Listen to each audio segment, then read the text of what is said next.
Amós capítulo 9.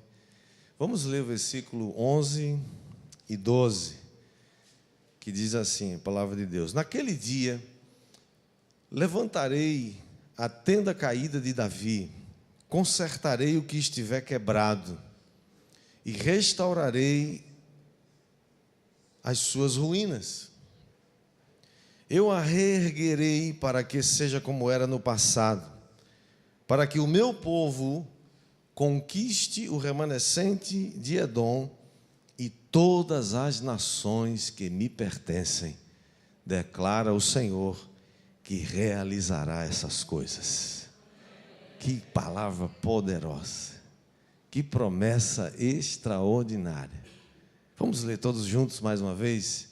Essa é a versão NVI, né? Nova versão internacional. Vamos ler juntos? Naquele dia levantarei a tenda caída de Davi, consertarei o que estiver quebrado e restaurarei as suas ruínas. Eu a reerguerei para que seja como era no passado, para que o meu povo conquiste o remanescente de Edom e todas as nações que me pertencem, declara o Senhor, que realizará essas coisas. Que o Senhor aplique essa palavra ao nosso coração, em nome de Jesus. O Senhor está dizendo que vai realizar essas coisas. Aliás, Ele já está realizando essas coisas. Vamos orar? Feche seus olhos por um instante. Pai, damos graças, Senhor, porque nós estamos vivendo nesse tempo onde o Senhor já está restaurando, reerguendo a tenda caída de Davi, o tabernáculo caído de Davi.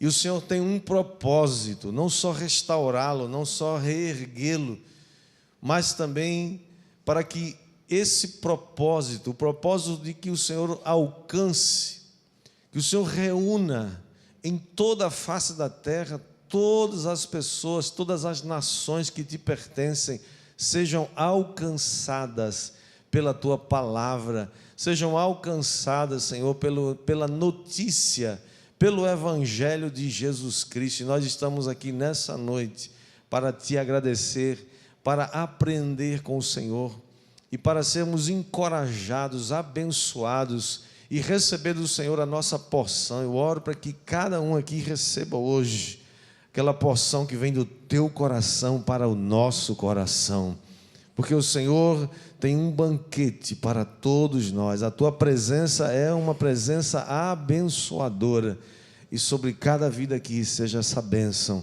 em nome do Senhor Jesus.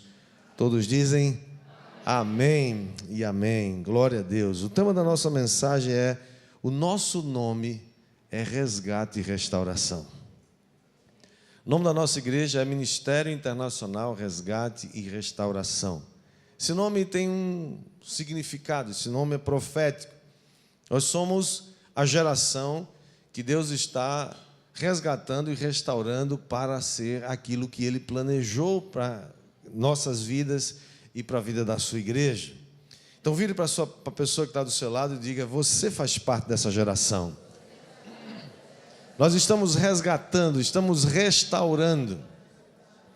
E quando a Bíblia fala de restaurar, ela não está falando de reforma, não está falando de fazer uma reforma. Uma reforma você muda as coisas, né? Arranca o velho e arranca lá alguma coisa e coloca um novo, muda, enfim. Isso não é restauração, isso é reforma. Restauração é diferente. Restauração é tornar aquilo que era como antes, né? Quem gosta de carros antigos, por exemplo, né? Tem alguém aqui que gosta de carro antigo? Você gosta, né? Pronto, olha lá. Não sei se você já teve a oportunidade de ver eles restaurando, né? Aqueles camaradas. Vi um dia desse, irmãos, uma Rural. Quem lembra de Rural aqui? A Rural era a Hilux daquela época. 50 anos atrás, a Hilux da época era Rural, né? E Pedro se lembra disso. Lá em Jacaraú tinha muita Rural dessa, né, Pedro?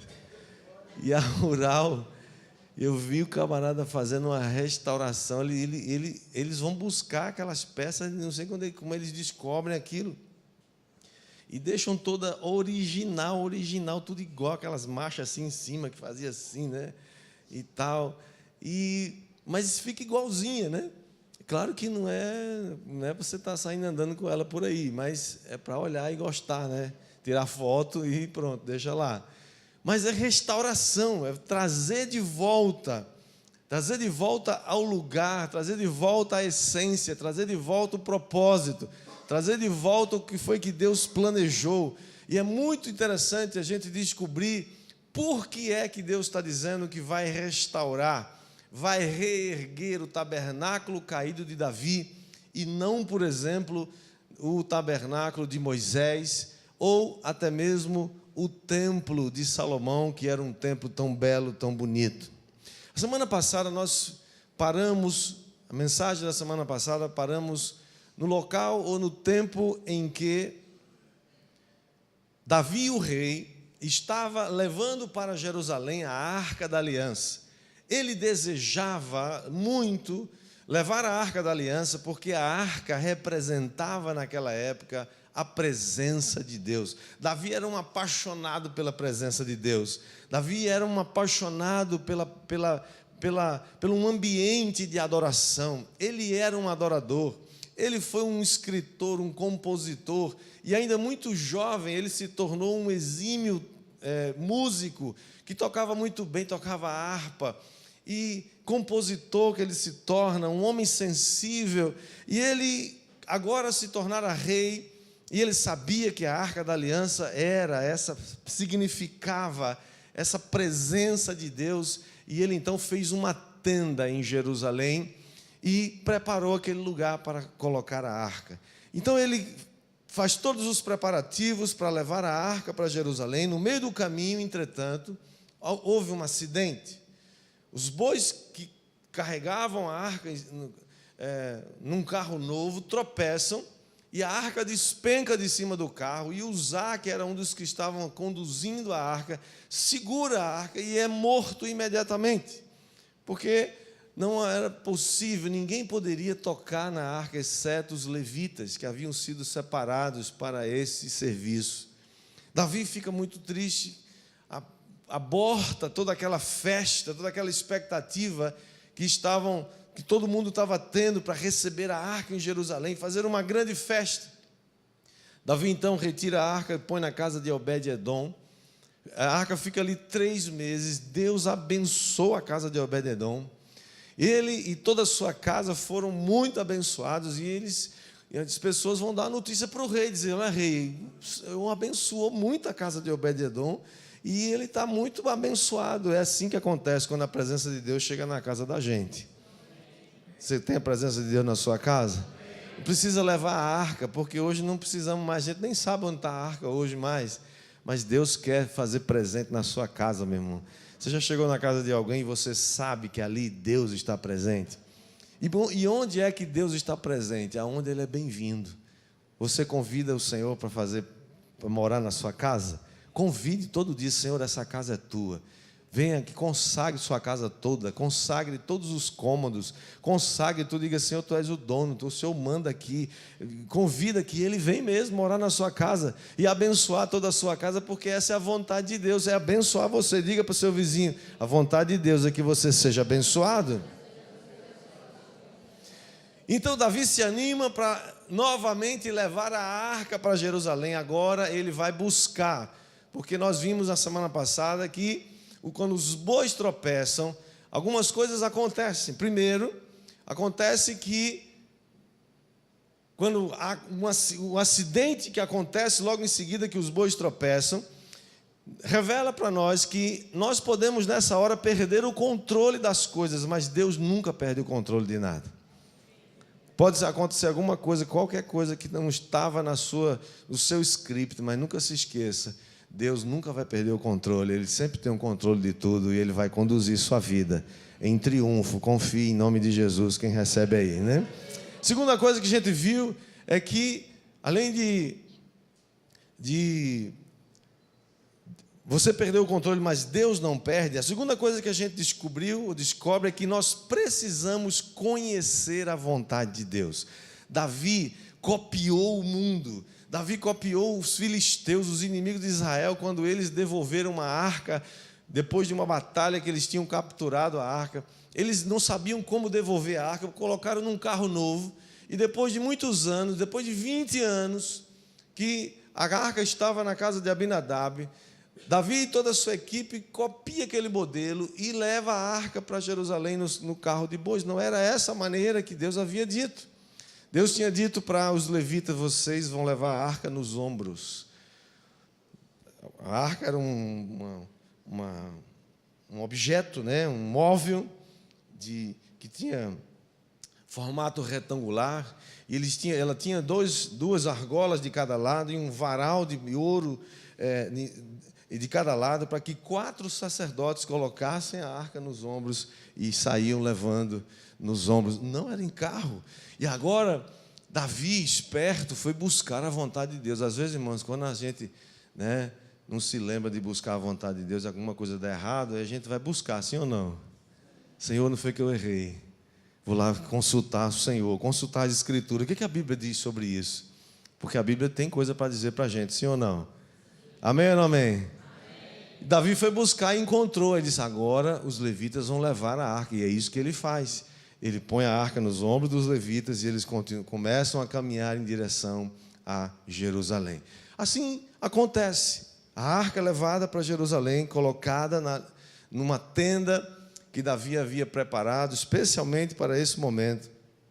Uma festa gigantesca é feita. Davi com todo o povo ofereceram muitos holocaustos, sacrifícios, e colocaram a arca da aliança ali naquele lugar, naquela tenda. O que é importante, irmãos, e é muito interessante, eu queria chamar a sua atenção, olhe para mim agora. A pergunta é: o que a arca de Davi, aliás, o que a tenda de Davi tem a ver conosco hoje?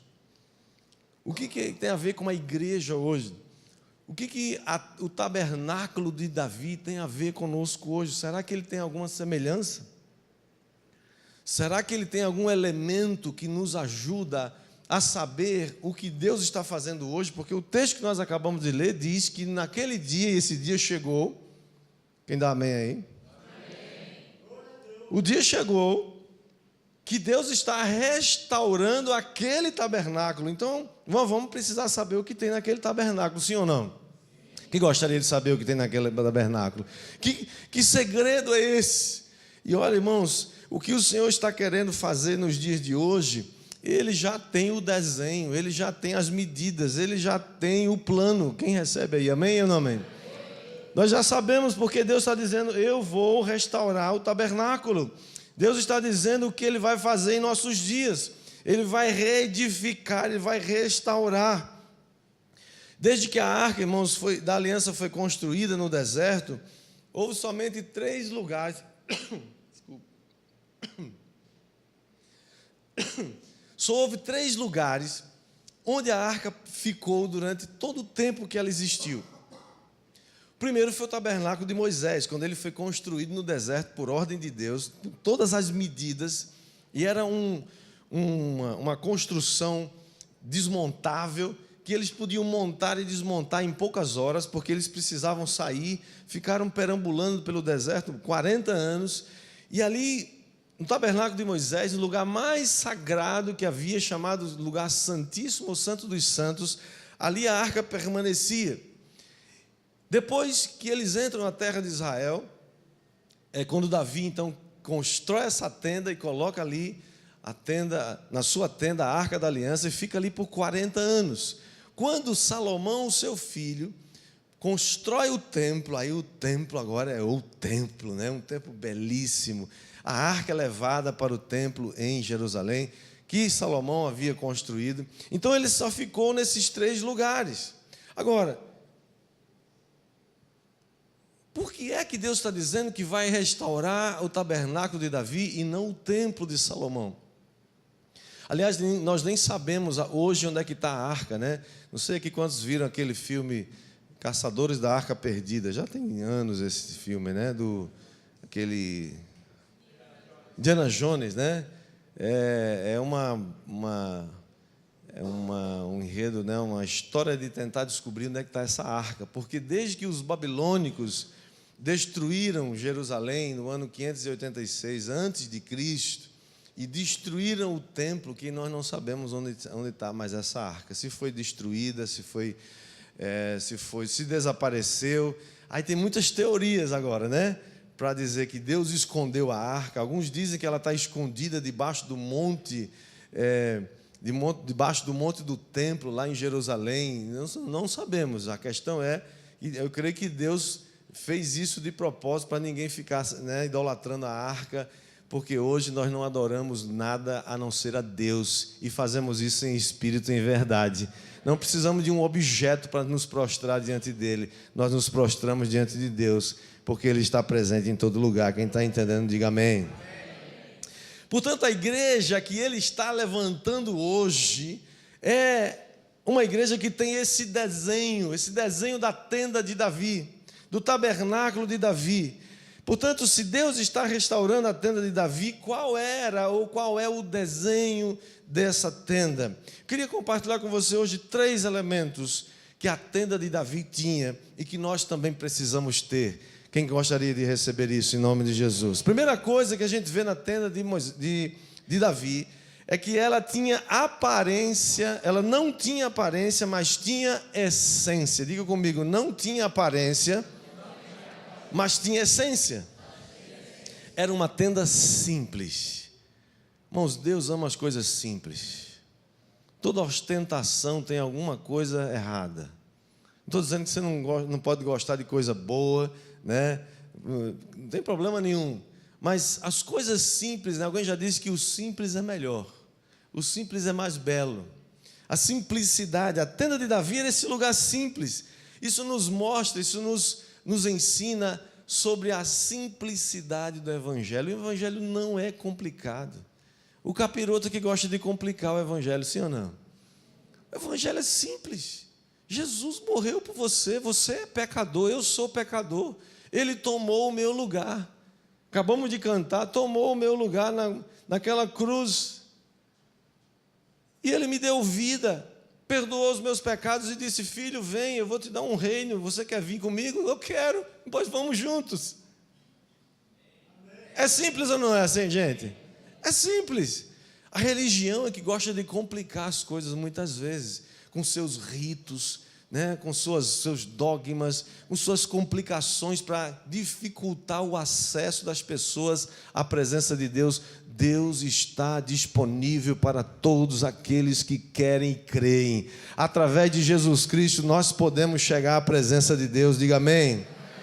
Portanto, isso nos revela a simplicidade do Evangelho e o que Jesus fez quando Ele estava aqui. Jesus nunca complicou nada, Jesus simplificou sempre. Já viu gente que gosta de complicar as coisas? Dificultar as coisas para achar sei lá o quê, né? Jesus, ao contrário, Ele facilitava, Ele simplificava, Ele trazia ilustrações acessíveis ao entendimento do povo que o escutava. Portanto, na tenda de Davi havia simplicidade. E o que tinha na tenda de Davi? Louvor, adoração. Qualquer um pode ter uma vida de louvor e adoração, amém ou não amém? Amém.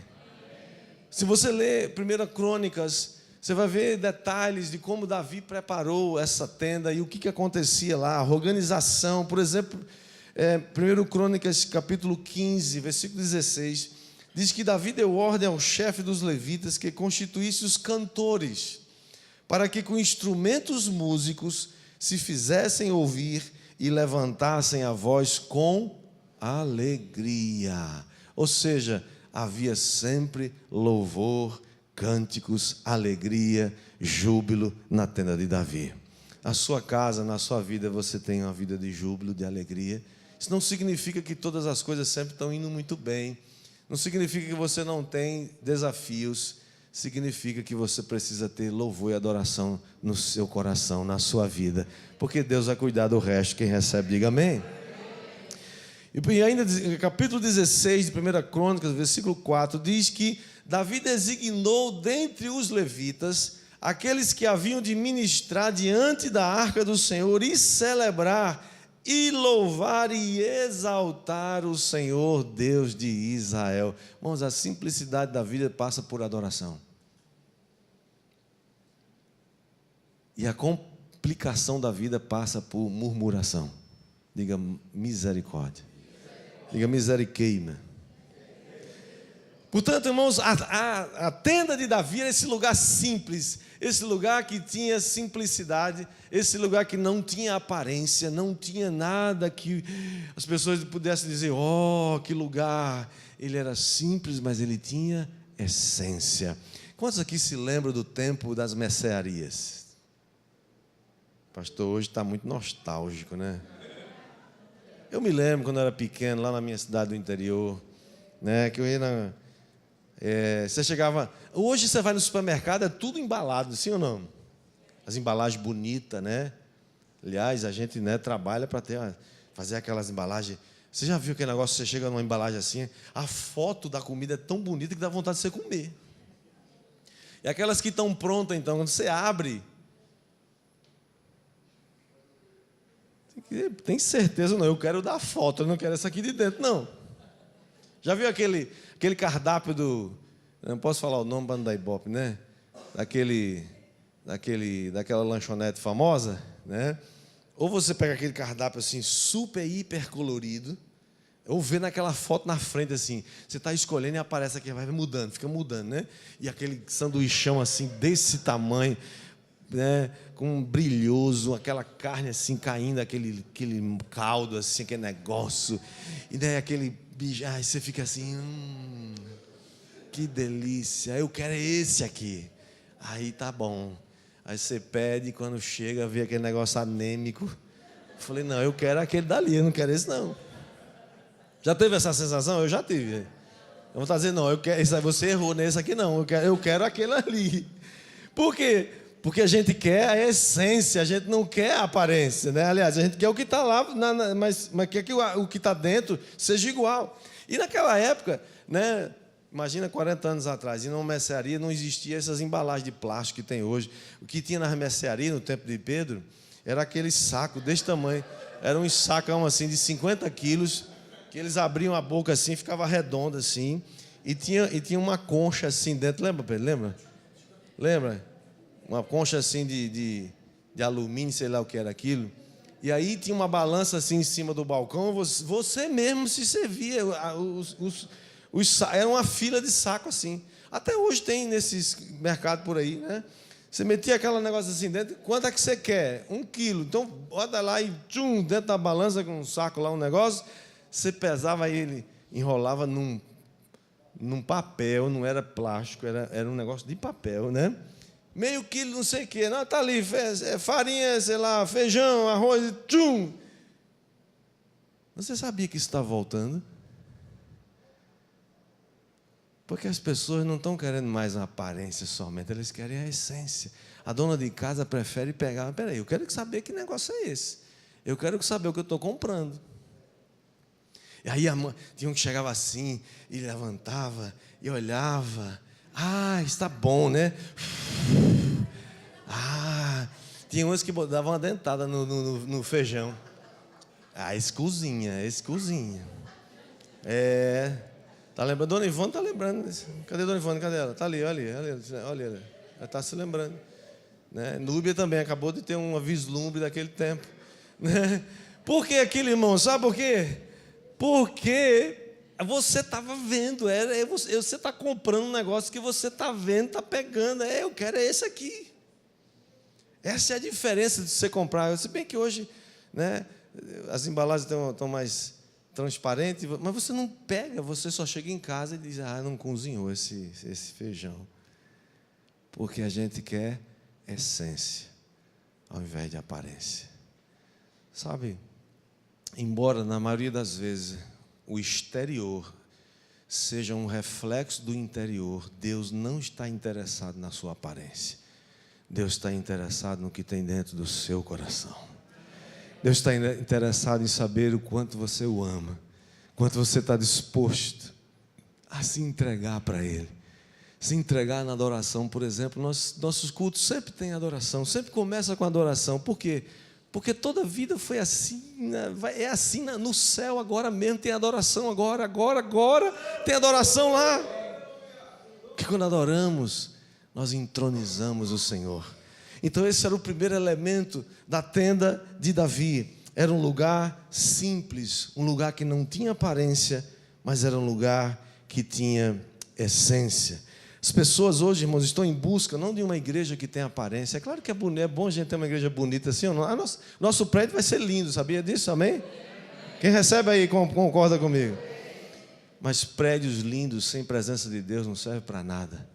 Tenho tido alguma experiência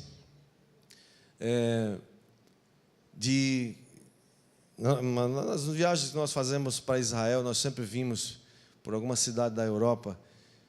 E quantas catedrais lindas você pode encontrar em algumas cidades da Europa. França, Paris, Londres, Roma. Catedrais de Notre Dame é uma catedral lindíssima. Catedral de Saint-Clair, um lugar alto assim, de onde os jovens vão ali para a escadaria gigante que sobe assim, para ver Paris acender as luzes. Você vê uma grande parte, que é um lugar alto, uma colina, vê toda Paris sendo acesa no cair da tarde, mas lá atrás tem uma catedral vazia, linda, belíssima, uma construção magnífica, uma arquitetura maravilhosa, mas não tem nada lá dentro. Deus não está lá. Deus está interessado em estar onde tem corações que o adorem em espírito e em verdade. Onde tem essência, não tem aparência, mas tem essência. O templo de Salomão era um lugar muito bonito. O templo de Salomão, os irmãos, dizem que hoje, se fosse hoje, o que se gastaria hoje, porque ele era coberto de ouro, de muitas pedras preciosas, todo o material de primeiríssima qualidade. E alguns estudiosos avaliam que hoje o material que foi gasto para construir, edificar o templo de Salomão, que Davi, por anos e anos e anos, foi acumulando e guardando, poupando material, eles estimam que seriam um valor acima de 40 bilhões de dólares. Tal era a beleza e o material usado nesse templo. Ele tinha 30 metros de fundo, ele tinha 10 metros de frente e 15 metros de altura. Era uma coisa majestosa. Mas sabe, esse templo foi destruído. E quando mais tarde ele foi reerguido e reconstruído por Herodes um dia, os discípulos estavam tão encantados, porque era uma construção também muito bonita, não tinha a riqueza que tinha o de Salomão, embora fosse um templo também muito bonito por causa das pedras, da arquitetura que Herodes mandou fazer.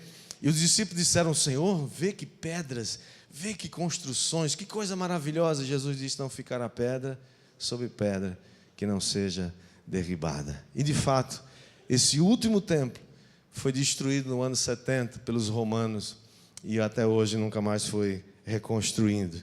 Portanto, esse é o primeiro desenho. Deus deseja que a nossa igreja, que você, que todos nós sejamos pessoas, que a sua igreja, que o seu povo não esteja preocupado com a aparência, mas que tenha essência. Segunda coisa que a gente aprende com a tenda de Davi é que na tenda de Davi havia louvor e adoração 24 horas por dia. Você já imaginou um lugar que não para um minuto? Daqui a pouco a gente vai para casa, né? Alguns aqui nem vêm no Tadel, né? Alguns vêm para o Tadel, outros não vêm. Alguns só vão vir do próximo domingo, daqui a 8 dias. Agora imagina que, mesmo que alguém pudesse não voltar no outro dia, mas qualquer dia da semana e qualquer hora do dia ou da noite ou da madrugada, na tenda de Davi tinha louvor e tinha adoração. Você já imaginou um negócio desse? Davi planejou isso. Deus não mandou Davi fazer isso não, mas ele foi, né? A gente sabe que isso foi o Espírito Santo que guiou ele, mas isso é que fazia com que ele fosse chamado o homem segundo o coração de Deus, porque ele sabia dessas respostas. Ele montou uma equipe, irmãos, de 288 músicos. 24 equipes que se revezavam de hora em hora, 12 músicos, 1 hora, depois mais 1 hora, mais 12. 12 vezes 24, 288 músicos. Já pensou uma equipe com 288 músicos? E é claro que não tinha só 288 músicos, tinha os reserva também para substituir quando ficava doente, sim ou não? Já imaginou que coisa linda? Ô músico, vocês aí, ó. Graças a Deus pelos nossos músicos, viu, irmãos? São uma bênção eles, viu? Tocam aqui três cultos no domingo. De 10 da manhã, de 5 da tarde, de 7 da noite. Aqui, ó, estão lá firmes. Agora imagina tocar todo dia. A tenda de Davi, portanto, era esse lugar que tinha 24 horas de adoração, todos os dias, 24 horas por dia, 7 dias por semana, durante todo o tempo. Isso significa, irmãos, que a nossa vida precisa ser uma vida que tem louvor e adoração 24 horas por dia. Até enquanto a gente está dormindo, a gente está orando e adorando ao Senhor em espírito. Quando eu durmo, eu falo para o Senhor que meu espírito continue te adorando. Que o Senhor se comunica comigo, né? Enquanto eu descanso, o Senhor vela por mim. O Senhor cuida. E aí nós vemos lá em 1 Crônicas 25, olha o que tem aqui no versículo logo primeiro. Diz que Davi junto com os chefes do serviço, separou para o ministério. Era uma coisa organizada, mas não era só quando o mundo chega lá e faz. Não, era organizado, tinha horário organizadamente.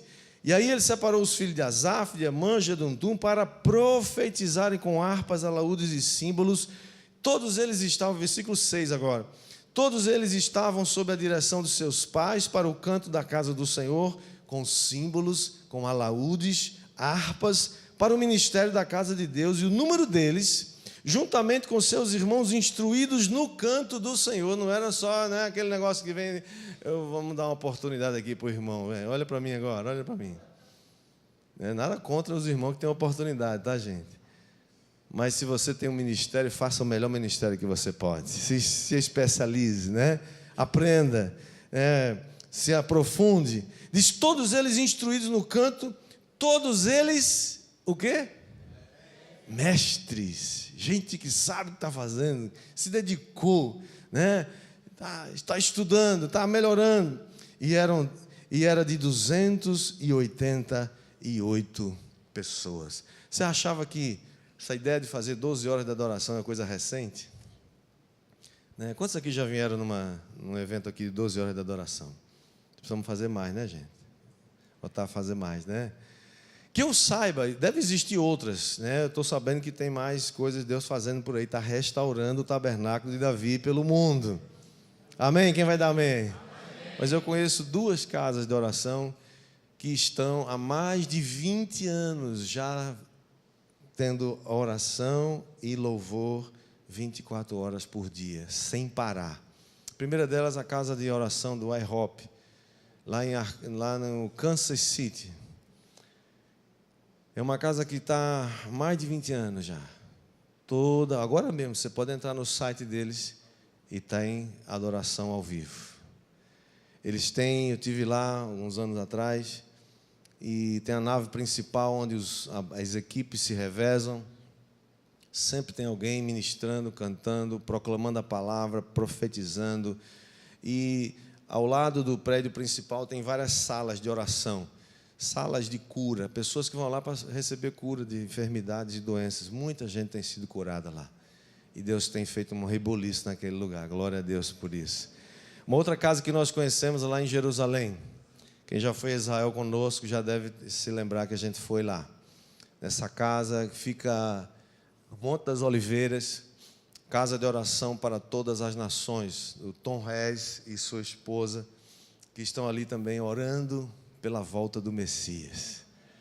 Todas as vezes que nós vamos a Israel, nós vamos lá ministrar com eles. Eles sempre nos dão o espaço, né? O horário do Brasil é de 10 a meio-dia. E a gente sempre ora ali com eles e adora com eles. Que coisa maravilhosa. Saber que o incenso continua sendo liberado 24 horas por dia. Era assim que acontecia na tenda de Davi. qualquer hora do dia ou da noite, qualquer pessoa poderia ir lá na tenda e se ajuntar com os levitas que estavam ministrando, que estavam adorando. Irmãos, eu sonho com isso aqui, sabia disso? Eu sonho que a gente vai ter uma torre aqui de oração desse nível. Uma torre que vai funcionar 24 horas por dia. Eu creio que esse tempo está chegando. Quem dá glória aí por isso? Mas diz também que a tenda de Davi tinha sacrifícios pela manhã e pela tarde, porque isso era uma ordenança do tempo de Moisés. Eles estavam no tempo ainda da lei. Então, Davi também diz aqui no capítulo 16 de 1 Crônicas, versículo 39, diz que Davi deixou Zadok, o sacerdote, e aos sacerdotes seus irmãos, diante do tabernáculo do Senhor, no lugar alto em Gibeão, para oferecer continuamente ao Senhor os holocaustos sobre o altar dos holocaustos, pela manhã e pela tarde. Os estudiosos, irmãos, dizem que de todas as portas de Jerusalém podia-se ouvir o som da música, o som da adoração que estava sendo oferecido lá no tabernáculo, mas eles não viam ninguém. Sabe o que isso diz para a gente hoje? Que o que Deus está restaurando nesses próximos anos, eu creio, não é esses shows que a gente vê por aí. Isso aí não é adoração, me desculpe, com algumas poucas exceções.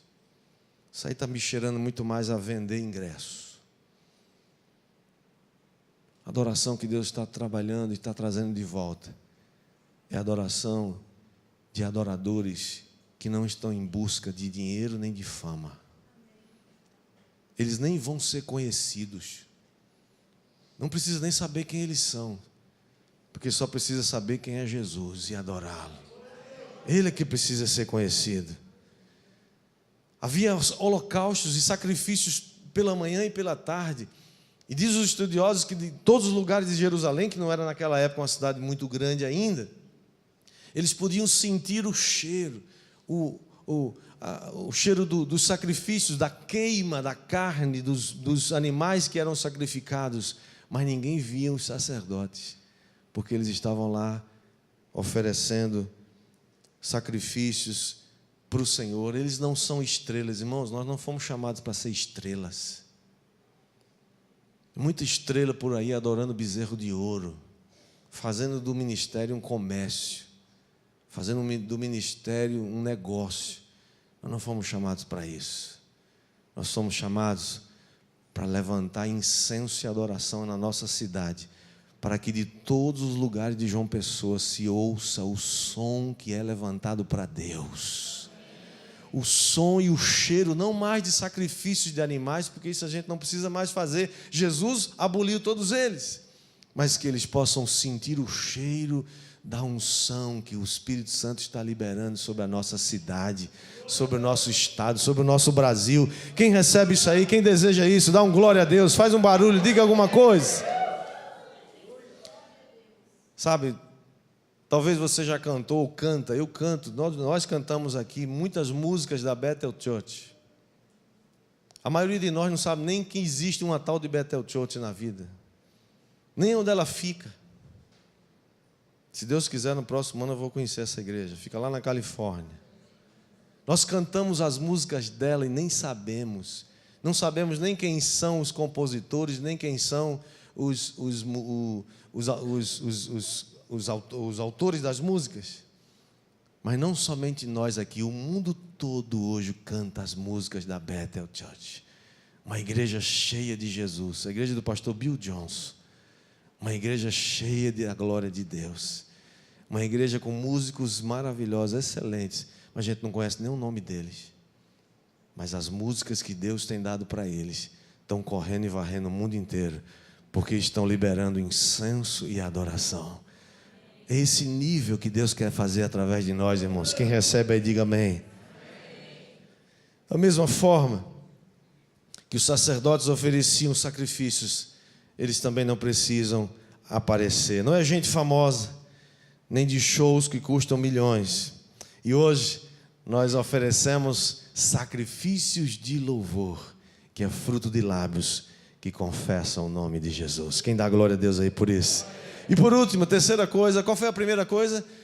O que é que a tenda de Davi tinha que nós precisamos ter?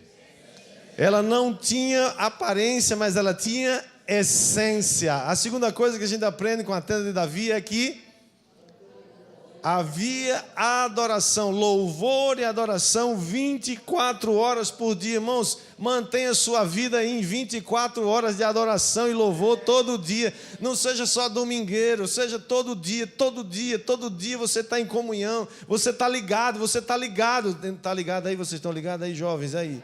Ligado, ligadinho, ligadão. Tá? Adoração 24 horas por dia. E terceira e última, é que a tenda de Davi, ela não tinha paredes de separação. A tenda de Davi era um lugar aberto, irmãos. Lembra que o tabernáculo era todo fechado? Só a primeira parte, o lugar do átrio, onde entrava pela porta principal, só os judeus podiam entrar ali. Nenhum outro que não fosse judeu podia. No lugar do sacrifício. Depois tinha um lugar chamado lugar santo, aí só sacerdotes podiam entrar.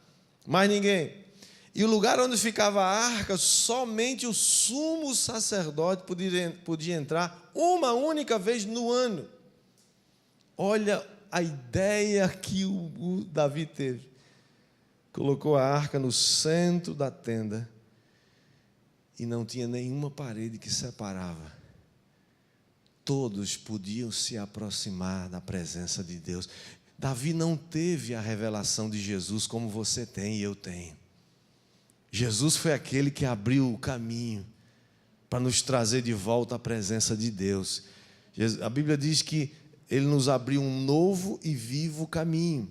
Mas Davi não tinha essa revelação ainda, mas ele acabou tendo.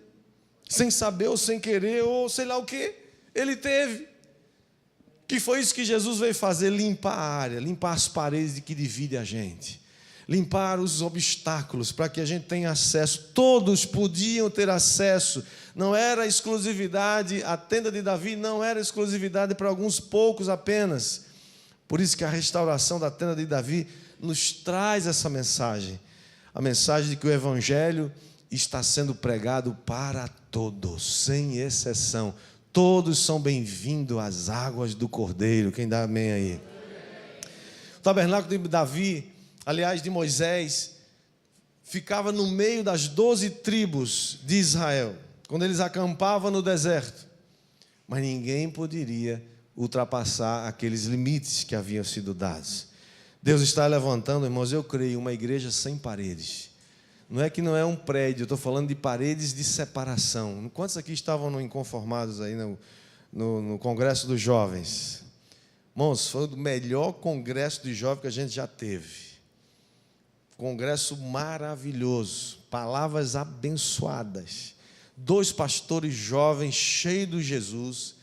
E eu estava ali olhando, 10 igrejas estavam juntas ali representadas para promover aquele congresso de jovens.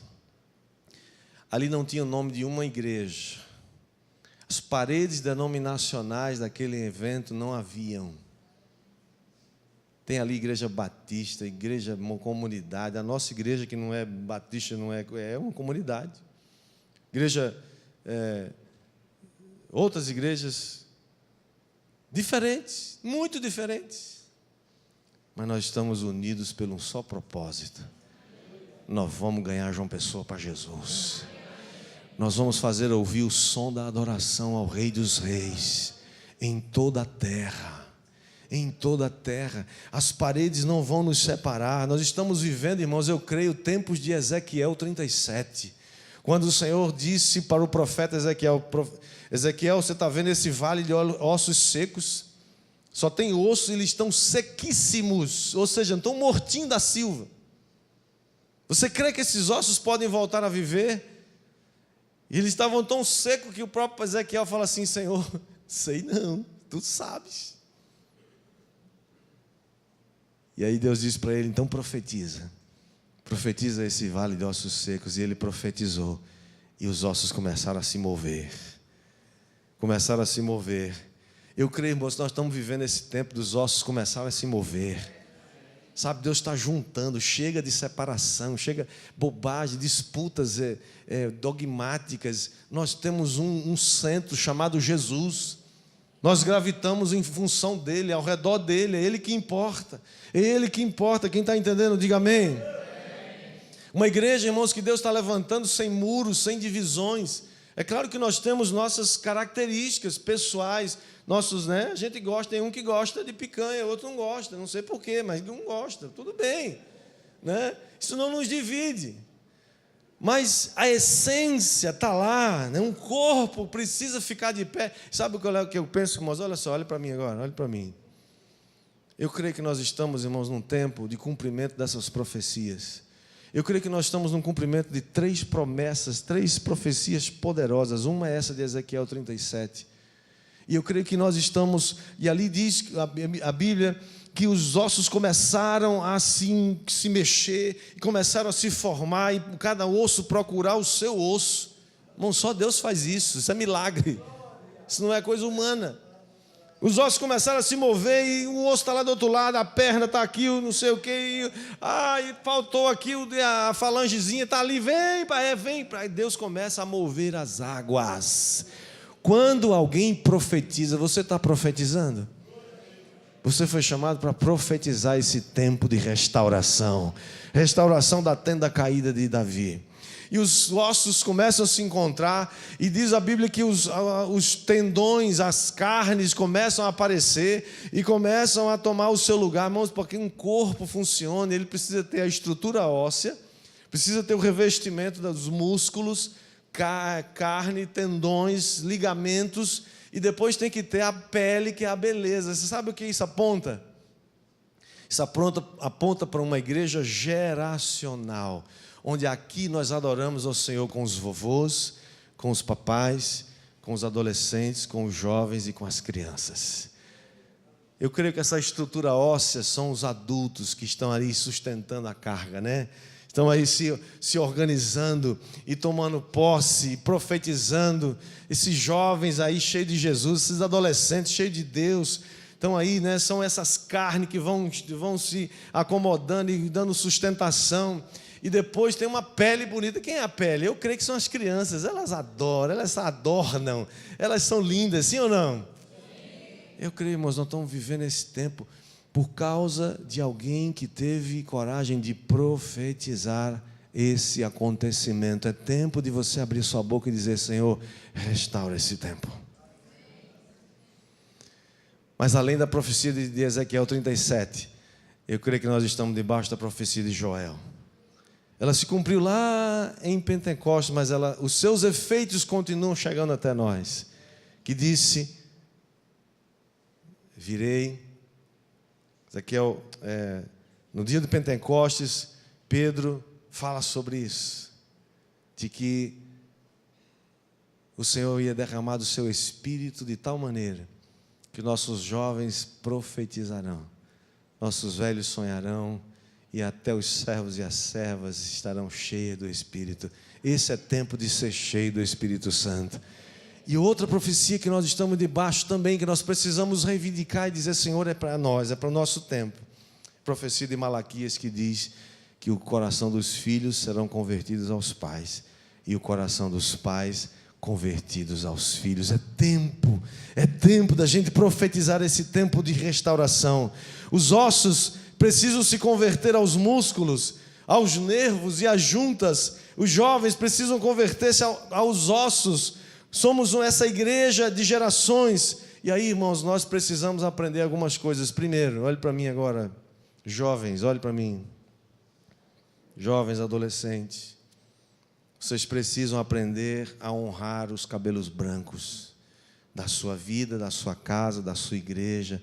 Você precisa aprender a honrá-los. Uma cultura de honra vai liberar uma tenda de Davi poderosa. E vocês e nós, papais e mamães, adultos, aprendamos a ter paciência com as crianças, com os jovens, com os adolescentes que estão aprendendo. E aí isso passa por ter paciência com os novos convertidos, que chegam, né? Não aprenderam ainda, estão aprendendo, vão aprender. Que coisa linda são as crianças que faz criancice. Criança faz criancice ou não faz? Faz. Mas elas vão crescer. E elas vão se tornar adultas. E esse é o tempo que Deus está nos chamando. E ele vai continuar acontecendo, porque crianças estão continuando vindo, e jovens, e adultos. E aí, a pergunta é, por que é que ele vai levantar o tabernáculo caído de Davi? Para encerrar, eu queria chamar a banda aqui rapidinho.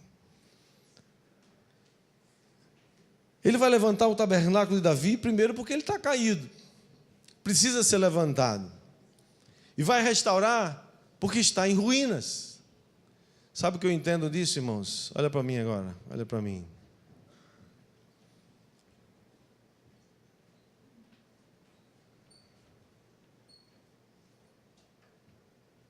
Deus está liberando saúde sobre o seu povo hoje.